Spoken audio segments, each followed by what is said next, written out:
CGPSC smart learning में आप सभी का बहुत बहुत स्वागत है। आज हम छत्तीसगढ़ प्राचीन एवं मध्यकालीन इतिहास से संबंधित महत्वपूर्ण प्रश्नों को कवर करेंगे जो आबकारी आरक्षक एवं प्रयोगशाला परिचारक दोनों के एग्जाम के लिए मोस्ट इंपोर्टेंट क्वेश्चन रहने वाले हैं। तो फ्रेंड्स यहाँ पर 41 नंबर के क्वेश्चन में देखने को मिलने वाले हैं। किस वंश के शासक अपने को दक्षिणापथ का स्वामी कहते थे? ऑप्शन ए सातवाहन वंश, ऑप्शन बी मौर्य काल, ऑप्शन सी नल वंश, ऑप्शन डी सरबपुरिया वंश। तो इसका सही आंसर है ऑप्शन नंबर ए सातवाहन वंश।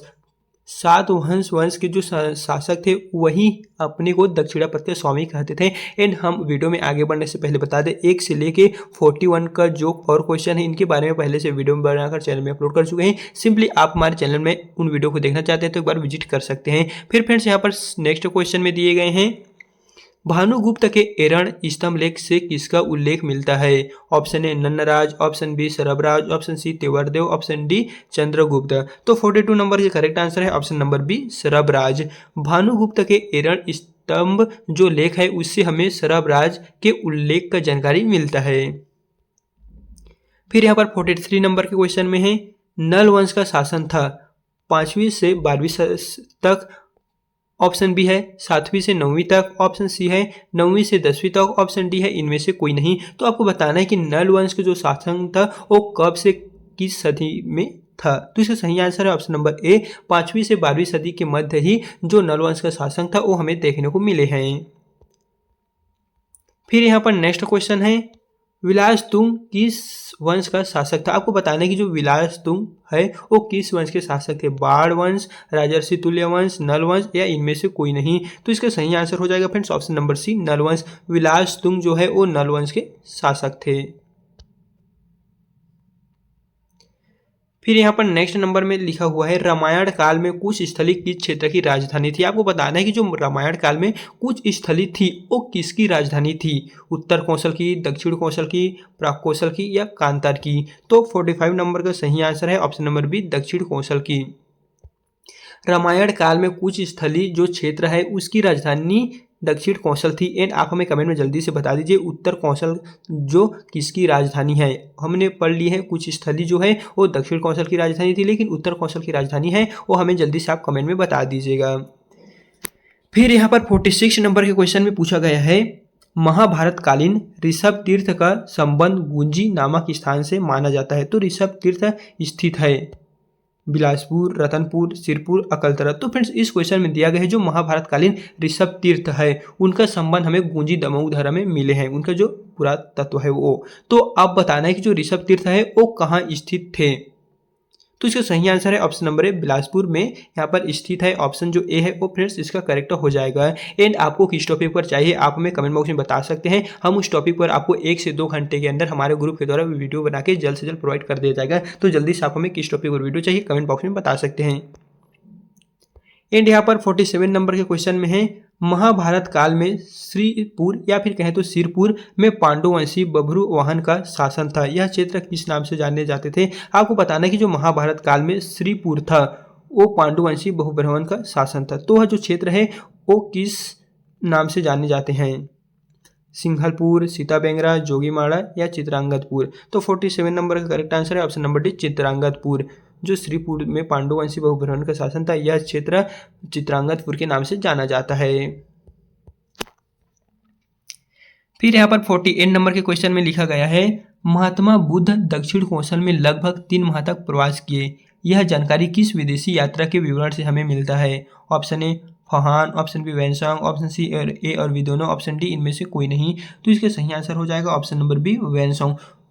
महात्मा बुद्ध दक्षिण कौशल में लगभग 3 माह तक प्रवास किए। यह जो जानकारी है वो हमें वैनसोंग के यात्रा वृत्तांत पुस्तक में ही देखने को मिलने वाले हैं, जिसे हमने कई जो क्लास के टॉपिक से वीडियो बनाए हुए हैं उनमें आपको बारीकी से बताए हुए हैं। एंड यहाँ पर 49 नंबर के क्वेश्चन में है, सातवाहन काल का काष्ठ स्तंभ लेख किस शासन से प्राप्त हुआ है? किकारी, चरकबेड़ा, परथला, कोरापुट? तो आपको बताने की जो सातवाहन काल का काष्ठ स्तंभ शिलालेख है वो किस स्थान से प्राप्त हुआ है? तो इसका सही आंसर है ऑप्शन नंबर ए किकारी। किकारी से ही हमें वो जो स्तंभ लेख है सातवाहन काल का काष्ठ वो हमें मिले हुए हैं। एंड यहाँ पर 50 नंबर का क्वेश्चन है, अमरकंटक के आसपास का क्षेत्र किस नाम से जाने जाते हैं। आपको बताना है अमरकंटक का जो आसपास का क्षेत्र है वो किस नाम से जाने जाते हैं, बानाबर्द, बालपुर, मैकाल, केसरी, वेड़। तो 50 नंबर का करेक्ट आंसर है option number C, Maikal. Amarkantak के आसपास का जो क्षेत्र है उसे मैकाल के नाम से जाने जाते हैं दोस्तों, ऑप्शन सी जो है वो करेक्ट हो जाएगा। फिर अब हम बढ़ते हैं 51 नंबर के क्वेश्चन की ओर, जहां पर कुछ इस प्रकार से जो क्वेश्चन है वो दिए गए हैं।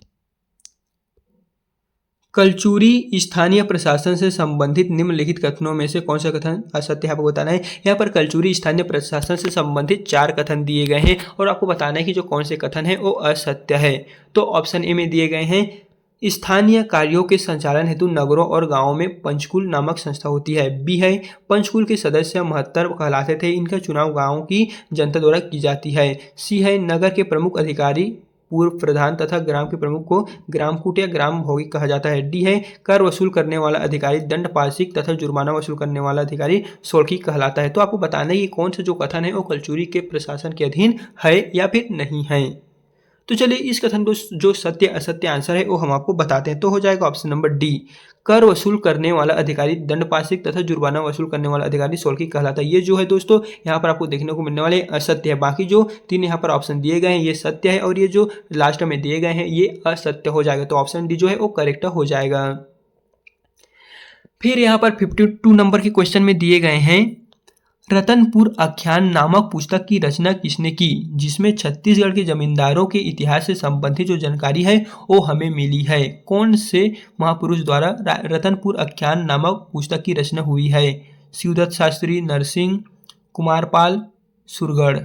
तो 52 नंबर का करेक्ट आंसर हो जाएगा option number A, Shivdutt Shastri. Shivdutt Shastri वही ही व्यक्ति हैं जो रतनपुर आख्यान नामक पुस्तक की रचना की है, जिसमें छत्तीसगढ़ के जमींदारों के इतिहास से संबंधित जो जानकारी है वो हमें प्राप्त होती है।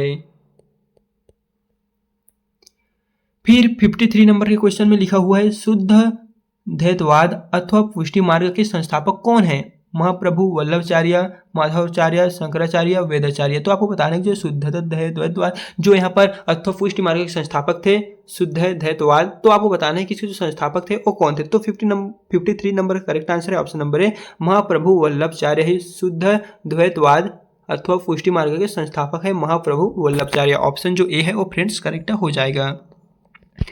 फिर यहाँ पर नेक्स्ट क्वेश्चन में दिया हुआ है, कलचुरी वंश की कुल देवी थी, गजलक्ष्मी, करणी माता, लोकमत देवी, वैकुंठ देवी। तो कलचुरी वंश की जो कुल देवी थी वो आपको बताना है। तो हो जाएगा ऑप्शन नंबर ए, गजलक्ष्मी। कलचुरी वंश की जो कुल देवी थी वो गजलक्ष्मी थी। फिर यहाँ पर नेक्स्ट क्वेश्चन है, किस मराठा शासक के सहयोग से रायपुर का प्रसिद्ध दूधधारी मंदिर बनवाया गया, वेंकोजी भोसले, बिम्बाजी, बाजीराव, नानापति राव। तो बताने किस मराठा शासन के अधीन के सहयोग से रायपुर के जो प्रसिद्ध दूधधारी मठ है उनका निर्माण किया गया है।